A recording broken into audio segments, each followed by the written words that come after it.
Hello everyone, welcome to Online Help Guide. Today in this video, I'm going to show you how to log out of your MeetMe account. So without any further ado, let's get started. First of all, open MeetMe application.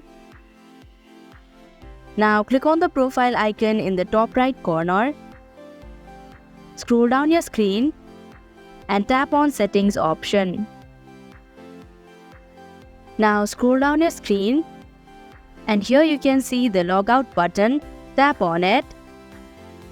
And if you're sure, click on the Yes option. And that is how you can log out of your MeetMe account. Thank you for watching Online Help Guide. Hope this video was helpful. If it was, hit the like button and comment down if you have any questions or feedback.